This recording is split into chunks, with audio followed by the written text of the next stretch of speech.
Hey, what's going on, everybody? Welcome back to another edition of Lisa Renee TV. If you have not subscribed to my channel yet, please hit the subscribe button located at the top. And if you like this video, of course, hit the thumbs up button at the bottom and leave me a comment below or a video response. I love hearing feedback and reading comments. Have any questions for me in general or about this particular video? Go right ahead and just list them down below. Okay, so this is Love and Hip Hop Season 2, Episode 2. Alright, see, I told you I was going to be reviewing each episode, so I'm going to try to keep my word, of course, because I've had a lot of stuff going on with the job situation and everything, but, of course, you know, I gotta do my reviews, because I always usually have something to say about every episode. Okay, so let's get right into it. Okay, so the episode started off, it was Stevie and Jocelyn talking at Jocelyn's place, in her apartment. Okay, but I'm just gonna I'm gonna go to the next scene. The next scene was this is the new girl on the show. This is DJ Tracy Steele. Okay, so this is DJ Tracy Steele, and she has a 6-year-old son, Drew, with her ex, Drew. Drew is Chris Brown's DJ. Okay, now basically Tracy's beef with the reason why they broke up initially is because when she was pregnant, he was cheating on her the whole time. Okay, so that was her problem. So she, broke up with him. So now they're like co-parenting their son. So they seem to be like pretty, chummy with the co-parenting part of everything. Like they're pretty good with that. But her issue is she's still complaining about what he's doing as far as like sleeping with other women and whores and whatnot. And he's like trying to open up a sneaker store and he wants her to go half on it, like he needs $50,000. And so he's like, well, you can put in 25 and I'll put in 25. And she's like, well, if these hoes is gonna be work up in the store and I don't want to be, contributing my money, and basically you got hoes around benefiting from my money. That's her problem. So yeah, I mean, as far as her going doing that business venture with him, I guess. I had to ask myself, if that was my ex, would I do that with him? Maybe. I mean, I don't see anything wrong with it because a shoe store in Atlanta. I mean, come on now. And as much as them people out there, them women, they be obsessed with well, it depends what kind of shoe store it is, but actually, the way Atlanta is, like, if you open a shoe store, it's gonna be popping. Like, of course, I can just feel it. Like, please, please, yeah. So I think it'll good business. So I mean, it might be a wise investment financially, but for emotionally for her, it feels like she's bothered by his behavior. But I'm like, you don't need to really worry about his behavior as far as like, being with other women and whatnot. I'm like, he ain't with you. So if he gonna sleep with somebody, he's gonna sleep with somebody. Secondly, he can do what he wants to do. He doesn't really owe you an explanation about what he's doing because he's a grown man. So moving right along to Mimi and K.MICHELLE. They're at the gym. They went to the boxing gym, kind of let out some steam and everything.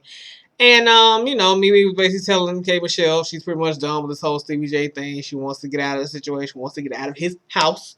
That's a good, smart move. However, K.MICHELLE was like thinking, Heather, you dumb as hell. Like, you gonna try to, you can't stay around trying to change some, man, because the man's gonna do what the man's gonna do. And you cannot change somebody who does not want to change on their own, which is true. And so what she did was she suggested to her maybe she should move out like kind of slowly, like maybe start off by taking, take a little piece of clothing here, take that, just move real slow before, so Stevie J don't really know nothing about it, like kind of keep it to yourself at first, and just, instead of just springing it on them and then, trying to do it because it'd be harder that way. Because, Stevie J, we all, pretty much picked up on it now. By now, he ain't too right up here. And we don't want Mimi to end up floating in the river somewhere. I'm like, yeah, you're going to get messed up. Like, he's just weird. Like, it's the face. For me, like, I be looking at his face. It's the facial expression that he be making. I'm like, you look like a dude that can't be trusted. He looks crazy. The nigga's out of his mind. He's just... He's crazy. Like, I just watched Messy Mal's review of the show, and he was saying he has Ikeisms, referring to Ike Turner. I'm like, hell yeah, he does. I mean, you just look at his face. He always and all that. I mean, oh my god. I'm like, why are you making that dumbass mouse face? Why are you always? He just always try to be slick and sly and all. And I'm like, kill yourself. Just Go, just I want you to take an umbrella, climb to the top of the highest building, and just jump off. Okay, I mean he's crazy, So anyway, Mimi did not use K.MICHELLE's advice exactly. She decides she's just done and she's going to go ahead and move out anyway and let him know. So she came home, basically told him that she needs to go. So he got the roses. He went and got the roses and the toy for Eva, the little baby they got together, and he's picking out the rose petals. She loves me. She loves me now, and she's like, "Well, I will always love you. You the father of my child." But I have to go. I gotta get out of here. I can't be in your house anymore. And it just was real crazy. He lost his damn mind. He's like fighting the camera crew, and he's like, "Man, get off! Get the off me or whatever." And they trying to hold him back. I'm like, now see, had they not been there, Mimi, they probably would have found you dead. Okay, y'all would have heard about Mimi Faust found dead, laying in a pool of her own blood at Stevie J's house. Child, they would have found her somewhere. Because the way he was going hard, I mean, he was real aggressive and, just pissed off. So I'm like, that was a bad idea. That really was a bad idea to try to just throw it at him like that. You could have waited and just, do it. Just go slow. Just go with the flow. And then, he look up one day, you out. Then he talk about, I can find you, right?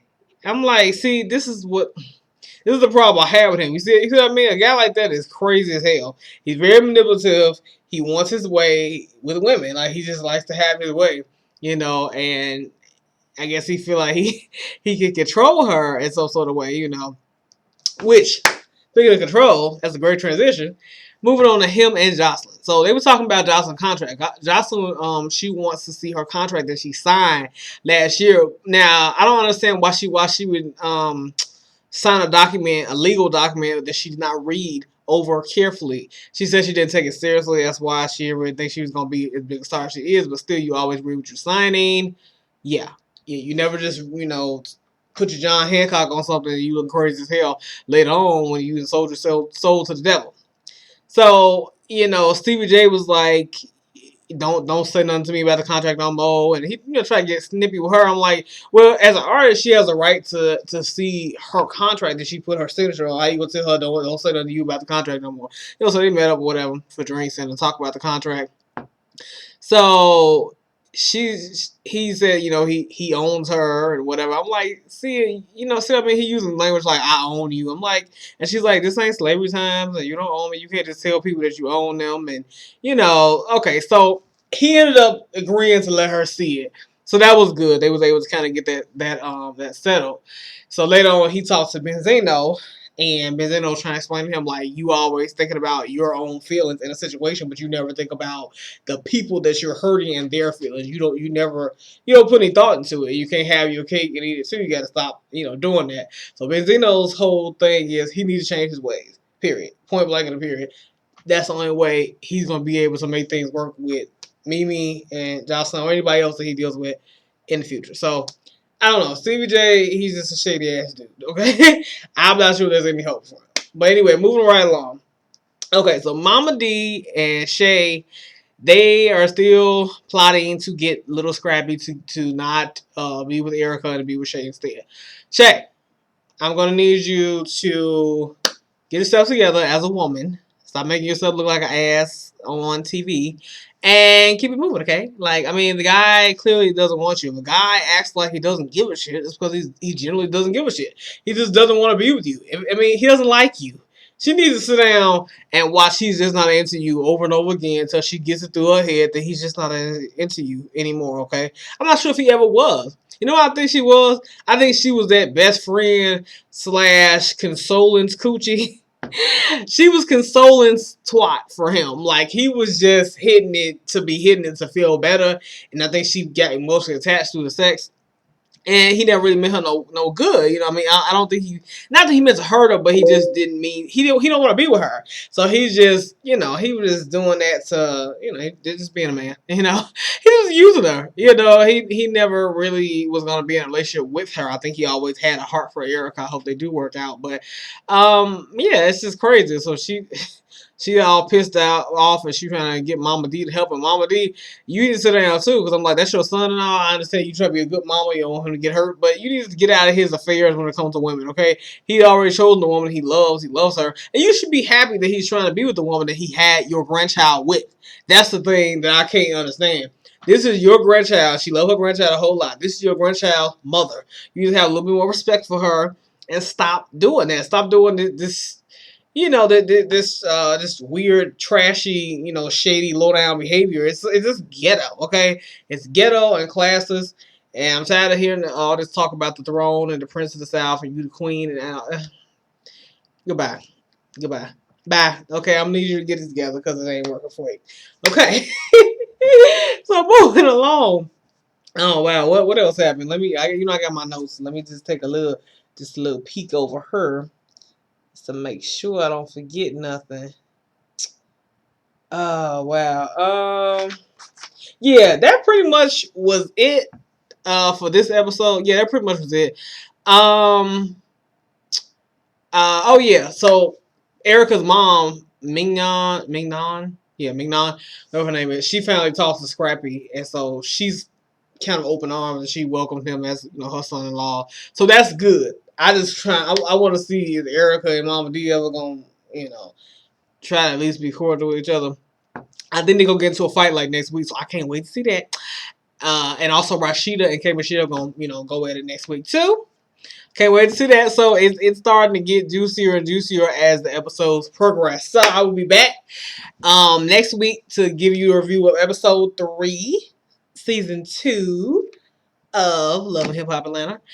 All right. Well, I hope you guys enjoyed this video. I appreciate you watching it. Please share it on Facebook, Twitter, Pinterest, all that kind of good stuff. Leave me a comment below. Make a video response. I love to see your response to the episode. Yeah, if you haven't subscribed, just hit the subscribe button at the top. Thank you so very much. All right. Well, I will definitely be back next week. I'm going to try to enjoy this beautiful weather we have in Chicago today. It's about 85 degrees. I think it's really nice out. I'm going to try to enjoy the weather. I hope it's warm wherever you are at. Yeah, and so I want everybody to have a great day, and I will talk to you later. Bye.